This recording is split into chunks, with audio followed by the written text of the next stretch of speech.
Assalamualaikum warahmatullahi wabarakatuh. Perkenalkan, nama saya Ana Aulia Rahma dari Prodi Manajemen S1.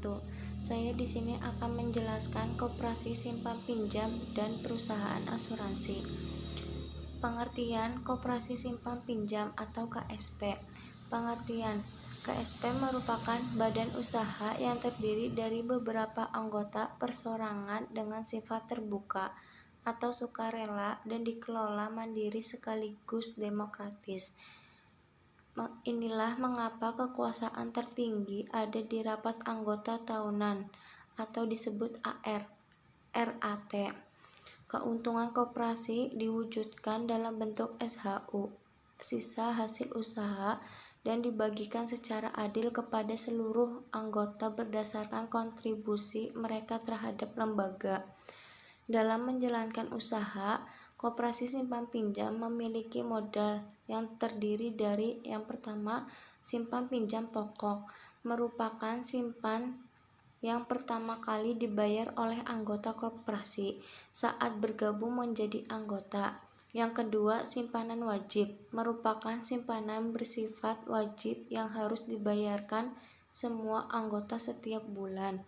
Yang ketiga, simpanan sukarela atau simpanan yang jumlah dan waktunya tidak ditentukan. Yang keempat, dana cadangan, sisa hasil usaha yang tidak dibagikan kepada anggota dan digunakan untuk membiayai atau menambahkan modal koperasi. Yang kelima, modal pinjaman, dana yang dipinjamkan oleh pengurus koperasi dari pihak lain seperti bank untuk memperkuat modal koperasi. Yang keenam, hibah atau donasi, dana yang diberikan secara cuma-cuma dari pihak lain kepada koperasi sebagai modal menjalankan usaha. Fungsi koperasi simpan pinjam. Yang pertama, secara umum bidang usaha KSP. Yang kedua, pengumpulan dana berupa simpanan maupun tabungan anggota. Yang ketiga, penyaluran dan pemberian bantuan pinjaman kepada anggota maupun calon anggota dengan kebutuhan mendesak. Yang keempat, tambahan modal usaha bagi anggota maupun calon anggota. Yang kelima, pelayanan pembelian maupun penjualan barang baik secara tunai maupun kredit. Adapun syarat yang harus dipenuhi menjadi anggota koperasi. Yang pertama, WNI atau warga negara Indonesia. Yang kedua, keanggotaan bersifat perseorangan, bukan badan hukum.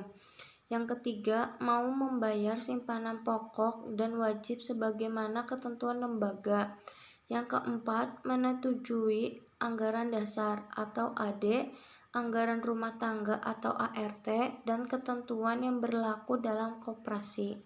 Asuransi. Pengertian asuransi. Asuransi atau pertanggungan adalah perjanjian antara dua belah pihak atau lebih, dengan mana pihak penanggung mengikat diri kepada tertanggung dengan menerima premi asuransi untuk memberikan penggantian kepada tertanggung karena kerugian, kerusakan atau kehilangan keuntungan yang diharapkan atau tanggung jawab hukum kepada pihak ketiga yang mungkin akan diderita tertanggung yang timbul dari suatu peristiwa tidak pasti atau untuk memberikan suatu pembayaran yang didasarkan atas meninggal atau hidupnya seorang yang dipertanggungkan. Fungsi perusahaan asuransi. Yang pertama, sebagai pengendali risiko. Yang kedua, sebagai pengumpulan dana.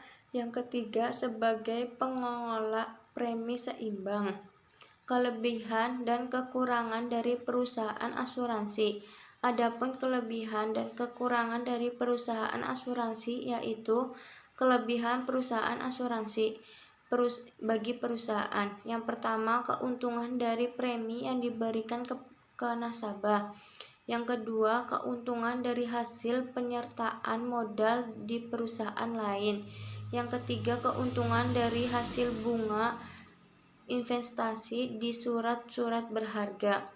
Yang yang kedua bagi nasabah. Yang pertama memberikan rasa aman. Yang kedua merupakan simpanan yang pada saat jatuh tempo dapat ditarik kembali. Yang ketiga terhindar dari resiko kerugian atau kehilangan. Yang keempat memperoleh penghasilan di masa yang akan datang. Yang kelima memperoleh penggantian akibat kerusakan atau kehilangan. Kekurangan perusahaan asuransi. Yang pertama, lingkungan penanggulan risiko terbatas. Potensi kerugian yang ditanggung perusahaan asuransi sangat terbatas pada risiko-risiko yang dapat diukur nilai ekonominya. Yang kedua, pada beberapa asuransi premi yang kita bayarkan akan hangus bila tidak terjadi klaim sehingga jangka waktu asuransi habis. Ini seringkali membuat orang enggan berasuransi. Sekian dari saya. Apabila ada kesalahan saya mohon maaf. Wabillahi taufiq wal hidayah. Wassalamualaikum warahmatullahi wabarakatuh.